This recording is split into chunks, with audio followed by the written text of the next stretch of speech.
¿Qué tal? ¿Cómo están? Comenzamos un nuevo punto de encuentro que en el programa de hoy vamos a dedicar de nuevo a la economía.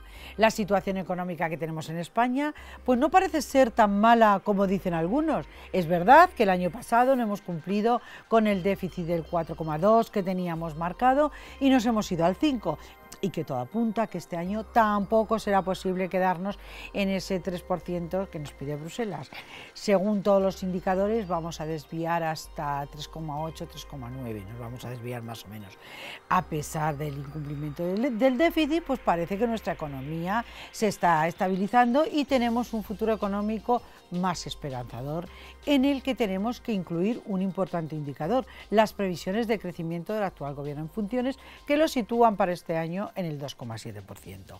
Hoy trataremos de averiguar por qué no vamos a poder cumplir, si es debido al incumplimiento, o valga la redundancia, de las comunidades autónomas, o hay otros muchos factores, como por ejemplo los altísimos costes sociales que tenemos que asumir por la cantidad de personas que están en el paro, ya saben, alrededor de un 20% de la población activa, o el coste de las pensiones, y si también influye el no haber acometido más reformas en el ámbito económico y laboral.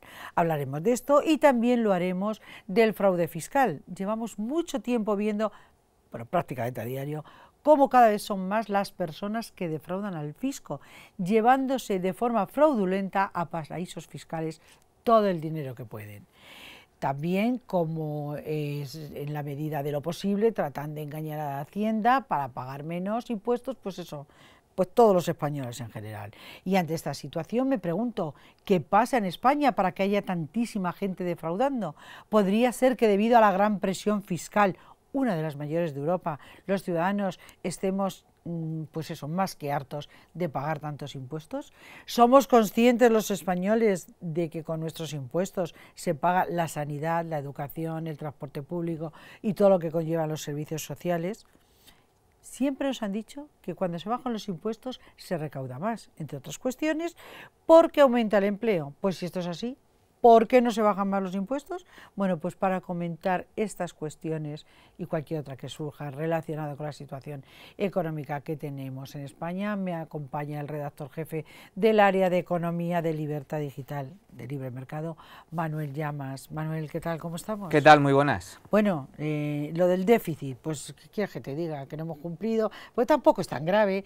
Yo me acuerdo que allá por enero, después de las elecciones, estas fallidas, que de esta legislatura mini que hemos tenido, pues tú nos decías aquí en este programa que tampoco era tan malo tener un equipo un gobierno en funciones durante un periodo de tiempo, ponías el ejemplo de Bélgica, y que bueno, que igual las expectativas, económicamente hablando, no políticamente, pues no podían no ser tan malas.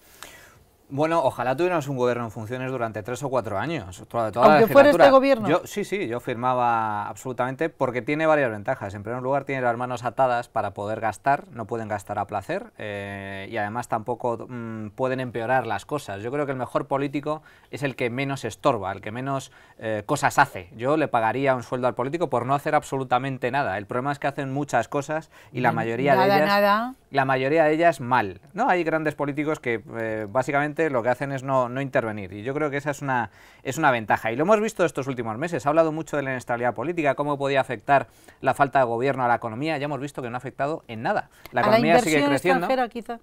Tampoco. La economía española sigue creciendo al mismo ritmo en el primer trimestre que en el último trimestre del año 2015. El paro está cayendo, si quitamos el efecto estacional. Seguimos creando empleo a tasas históricamente altas. Acabamos de registrar el mejor abril de la historia en cuanto a creación de empleo, si exceptuamos el mes de abril del año 2015, que hay que descontarlo porque hubo Semana Santa. Por lo tanto, ¿esto qué demuestra? Demuestra que la economía marcha bien por sí sola, sin necesidad de que haya un gobierno constituido. ¿Se ha frenado la inversión? Se ha frenado la inversión en algunos sectores concretos, como el sector inmobiliario, debido también a la incertidumbre. Pero cuidado, lo que castigan los inversores no es la ausencia de gobierno. El caso de Bélgica que hemos comentado aquí, yo creo que es un gran ejemplo. Bélgica estuvo sin gobierno formal durante 3 años, aumentó el crecimiento, bajó el paro y se redujo el déficit público. Por lo tanto, no castiga la ausencia de gobierno los inversores, lo que castiga es la elección de un mal gobierno. Y yo creo que esta es la clave del asunto. Es decir, lo que se puede producir el próximo 26 de junio es un punto de inflexión. Si finalmente se acaba produciendo el famoso sorpaso, es decir, que la extrema izquierda, Podemos, junto con independentistas e Izquierda Unida, se sitúan como segunda fuerza política por delante del PSOE, muchos inversores, no solo a nivel inmobiliario, sino también grandes capitales, fondos de inversión, empresas potentes, empezarán a descontar un futuro gobierno populista en España. Y esa es la peor noticia posible que podría tener este país, porque el problema no radica en que se frenen ciertas inversiones o no lleguen tantas inversiones como las que podríamos esperar, sino que se produzca una vez más fuga de capitales, fuga de inversiones, miedo y pánico a un posible gobierno que vulnere la seguridad jurídica, que destruya el Estado de Derecho, que viole derechos fundamentales como la libertad individual, la libertad de prensa, la libertad de mercado, la propiedad privada, todo ese tipo de puntos, de líneas rojas, están en el programa económico de Podemos, de Izquierda Unida, etcétera, que son partidos antisistema, que están en contra de la Unión Europea, que están en contra del euro, que están a favor de despilfarrar dinero público y cuyos modelos siempre se traducen en el mismo resultado: pobreza generalizada, miseria y una restricción muy importante de las libertades. Y yo creo que ese es el gran riesgo que padecemos en estos momentos. Claro, como de hecho vemos en los países donde funcionan así, que son además sus referentes, su modelo, como el caso de Venezuela, que siempre se pone como ejemplo, pero Venezuela, Ecuador, en fin, los países que para ellos son un referente, son los países encabezados por Venezuela más pobres que hay dentro del tercer mundo. Son países, del primer mundo. En el caso de Venezuela, viene registrando un deterioro progresivo desde hace varias décadas. Pero por esas no es políticas. algo nuevo, no es algo nuevo. Bueno, por políticas intervencionistas. Los gobiernos en Venezuela, lo curioso no es lo que está sucediendo ahora, sino lo que sucedió antes de la llegada de Chávez. Hay que preguntarse por qué Chávez llegó al poder por vía democrática. Luego es cierto que destrozó la democracia. Primero llegó vía golpe de Estado. Bueno, intentó un golpe de Estado, fue encarcelado como Hitler en su día, pero luego llegó igual como Hitler en su día. Llegó a la presidencia por vía democrática, fue votado y apoyado por la mayoría de los venezolanos. Entonces lo que hay que preguntarse, luego es cierto que una vez en el poder destruyó las instituciones, las manipuló, las puso a su servicio y ahí está una dictadura formal instaurada, ¿no?, desde entonces. Pero la cuestión es ¿por qué la mayoría de venezolanos votaron a Chávez en su día y por qué hay una parte muy importante de españoles, 5 millones, que están dispuestos a votar a un partido de tinte totalitario como Podemos en la actualidad? Y para analizar eso, para encontrar las respuestas, hay que irse antes, a lo que sucedía antes. Antes de la llegada de Chávez en Venezuela, Venezuela navegaba entre la izquierda y la extrema izquierda. No había un partido liberal, no había un partido pro libre mercado, eran todos populistas de mayor o menor intensidad, partidos populistas, partidos socialistas, mucho intervencionismo público, muy poco libre mercado, muy poca defensa de las instituciones propias de cualquier economía liberal y desarrollada. Y aparte de eso había una gran corrupción. En un momento, en un contexto de crisis económica y que de una elevada corrupción, llega un salvador, un salvapatrias como Chávez, la gente lo cree, la clase media y media alta vota a Chávez y 3 meses después, una vez que ya está instaurado en el poder, esos mismos que votaron a Chávez estaban cogiendo un avión yéndose a Europa. Esa es la tragedia. Lo que hay que preguntarse es por qué puede suceder algo parecido ahora en España o ha sucedido en Grecia. En Grecia hay que recordar, yo no pondría tanto... No compararía tanto Podemos con Venezuela, que las vinculaciones son muy nítidas, como el caso de Grecia. Grecia, un país de la Unión Europea, un país del euro, que ha votado un partido de extrema izquierda. Y que el pasado fin de semana han vuelto a bajar las pensiones, a subir los impuestos. No nos olvidemos. Claro, por eso digo que es tan importante. Grecia es el país más estatista de toda Europa, junto con Portugal, Italia y España. No por casualidad, son los países también menos desarrollados de Europa y de la zona euro. Entonces, ¿qué es lo que sucedió en Grecia? Durante años de intervencionismo público, durante años de estatalismo absoluto y de una corrupción generalizada, al final, en un momento de crisis económica, la gente se decide a optar por digamos, la auténtica alternativa, ¿no? Bueno, si todos son de izquierdas, pues ¿por qué no votar a los que son de izquierdas todavía más radicales, ¿no? Y votan por Syriza. Bien, los resultados ahí están. Se ha escorado el país todavía más hacia la extrema izquierda y hay que recordarlo, Grecia ha estado a punto de salir del euro. El verano pasado estuvieron a un paso, durante algunos minutos estuvieron fuera de la zona euro. ¿Qué es lo que puede pasar en España? Pues algo parecido. En España en realidad navegamos entre la izquierda y la extrema izquierda. El Partido Popular no se puede considerar un partido ni liberal ni conservador. No hay liberalismo en España, en el ámbito político español. Es un partido de centro-izquierda, el PSOE más escorado a la izquierda. Yo eso no lo comparto, ¿eh? Yo creo que el Partido Popular de Mariano Rajoy... Sí, en materia económica sí. De hecho, él mismo lo dijo. Adiós, que los liberales y conservadores no tenían cabida en el Partido Popular. Yo creo que por eso se ha caracterizado la gestión de Mariano Rajoy. Pero insisto, el futuro que espera España con un gobierno de este cariz no es Venezuela en un primer momento, pero sí puede ser Grecia, es decir, una fuga de capitales muy sustancial, un corralito financiero, la posible salida al euro, y eso es muy, muy, muy grave y muy preocupante. Ya ha habido, ¿no?, ante el temor de los acuerdos a los que pudieran llegar los partidos para formar gobierno en estos 4 meses que hemos tenido, ya ha habido fuga de capitales en España, ya se han detectado importantes fugas de capitales. Sí, ante ese temor que nos decías, porque claro, la gente es temerosa de que esto pudiera suceder, curiosamente, con este tipo de partidos. Yo creo que de momento siguen entrando más capitales de los que salen. No se ha producido todavía la fuga de capitales, pero sí se puede producir. Si en las elecciones de junio se produce el sorpaso, yo creo que se empezaría a descontar esa alternativa. La fuga de capitales en Grecia no se produjo cuando Syriza llegó al poder, se produjo meses antes, cuando Syriza estaba como líder de la oposición y cuando se convocan elecciones y las encuestas le dan posibilidad de gobierno a Syriza. Yo creo que si Pablo Iglesias logra, que ese ha sido siempre su objetivo a corto plazo, logra instaurarse como principal partido de la oposición, como referente de la izquierda... Con el fin de ser luego... hacerse después con el gobierno. Podría llegar al poder, no ahora, pero sí a medio plazo, en la siguiente legislatura o en 2, me da exactamente igual. Ese impasse, esos 4 años que transcurren entre un proceso electoral y otro, sería el tiempo en el que la economía nuestra se resentiría de qué manera, porque sería cuando se empezarían a marchar los capitales, en fin.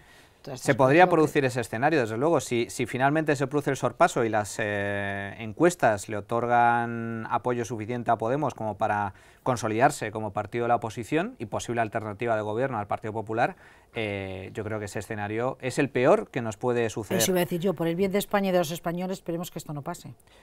Pues depende de nosotros, ¿eh? Ah, bueno, claro, somos nosotros los que votamos. Ahora mismo depende de nosotros. Yo lo decía hace una semana en la tertulia política, que eso de buscar aquí culpables de la situación política que hemos estado viviendo, de esta aritmética parlamentaria, somos todos los españoles porque hemos votado nosotros.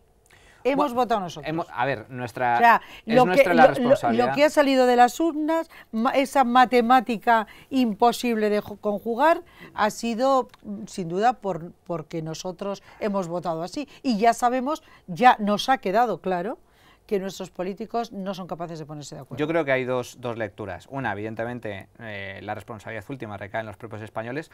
Chávez fue elegido por los venezolanos y por lo tanto Venezuela, por desgracia, pues aquello que tiene o que se merecen, no, porque no se lo merecen, pero sí que es verdad que ellos no se lo merecen, pero la responsabilidad es de los venezolanos, al igual que la responsabilidad de que Argentina haya pasado de ser uno de los países más ricos del mundo a principios del siglo pasado a ser hoy en día una economía en vías de desarrollo, es culpa de los argentinos, no es culpa de nadie más, no es culpa de Estados Unidos, es culpa de los argentinos.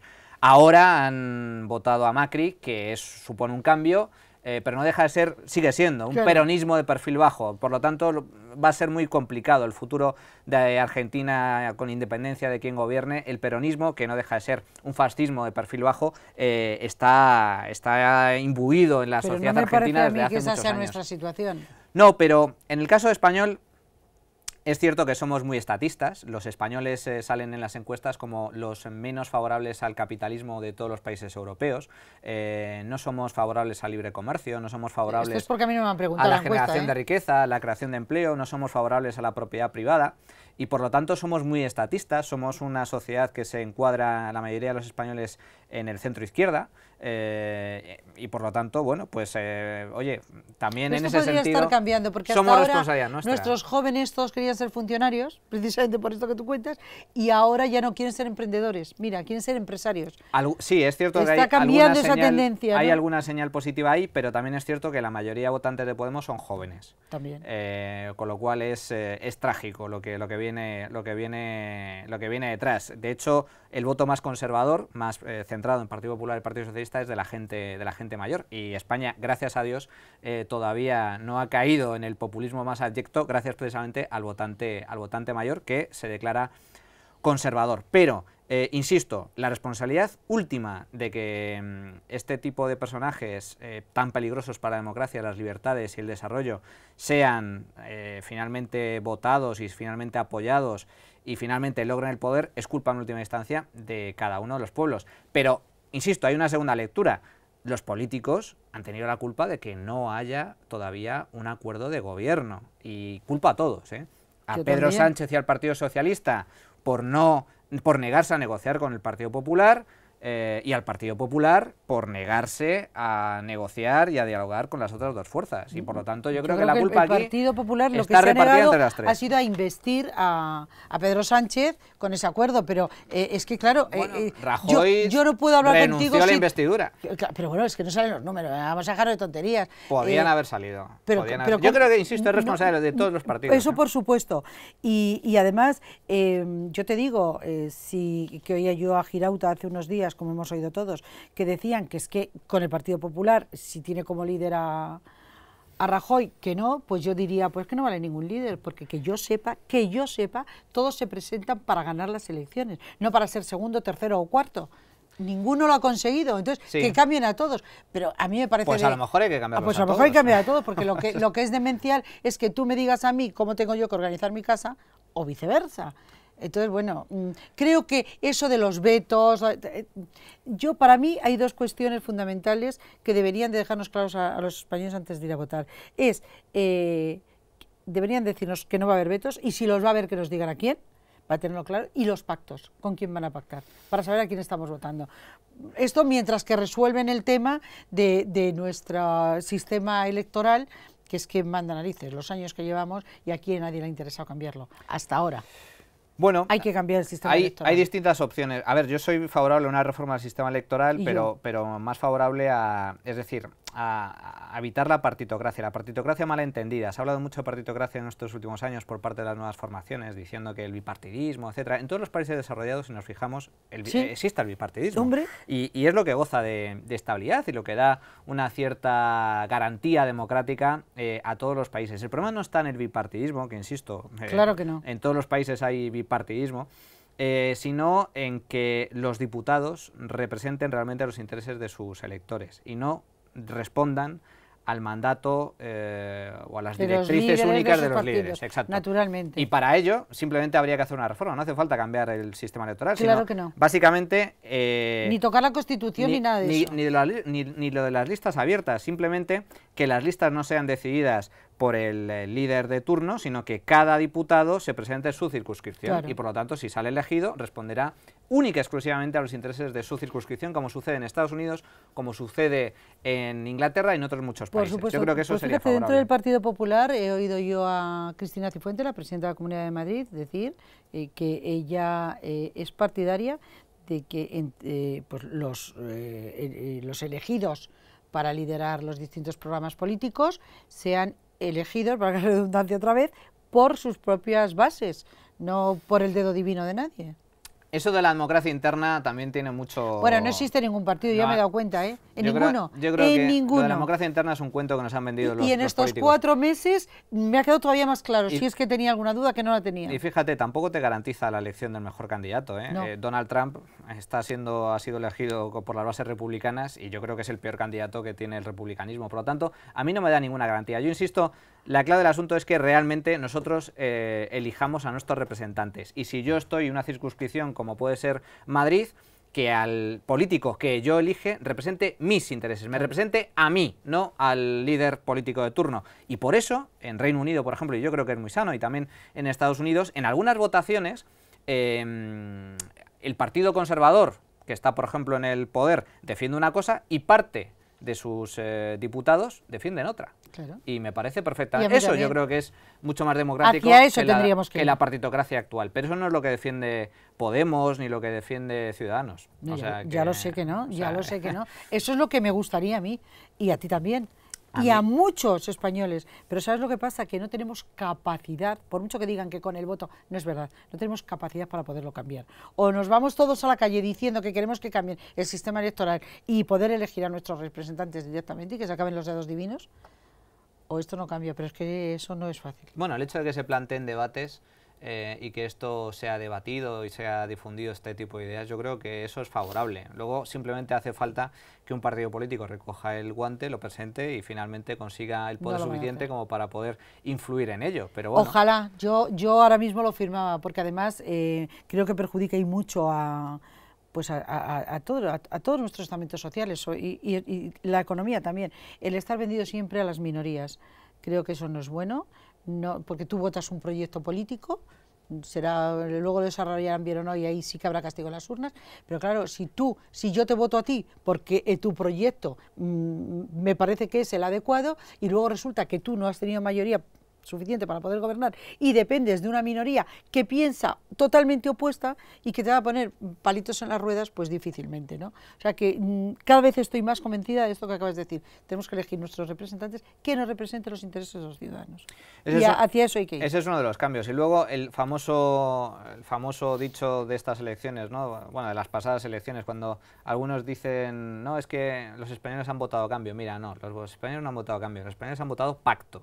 Y por desgracia, ahí yo estoy, creo que como muchos españoles, pues muy desilusionado y muy cabreado con los políticos en general, con los principales partidos políticos, porque no han sabido ponerse de acuerdo, que es lo que tenían que haber hecho. Para mí... Y yo creo que eso es responsabilidad de los políticos. Ha sido nuestra responsabilidad la configuración del arco parlamentario. Y yo creo que es bueno que haya debate, que surjan nuevas fuerzas políticas que hagan plantearse cosas, ¿no? Pero una cosa es eso y otra cosa es que una vez celebradas las elecciones, las principales fuerzas políticas no logren ponerse de acuerdo. Yo creo que sería muy positivo para España que hubiera pues un acuerdo entre las grandes fuerzas políticas que haber llegado a un y acuerdo. marginar absolutamente a fuerzas antisistema que atentan contra la propiedad privada y la libertad de las personas, que es lo que defiende realmente Podemos y otras fuerzas afines. Tenían que haberse puesto de acuerdo el Partido Popular y el Partido Socialista. El que más votos ha tenido es el presidente y el segundo es el vicepresidente. Y juntos trabajar. Pero, o sea, eso de qué parte de otras fórmulas, no tiene por qué ser esa exactamente, pero la cuestión es que se pongan de acuerdo. Y me da la sensación hubiera sido fantástico porque representan, de que no va a haber que representan a la mayoría de los españoles por su número de escaños. Sí, o sea, y que es lo que sucede en muchos otros países. Pero esto tú preguntas en la calle y te dices, es que yo no sé por qué no se han puesto de acuerdo. Pues es verdad. Y lo que pasa en muchos países, sin duda, y los países siguen adelante gracias a estas fórmulas.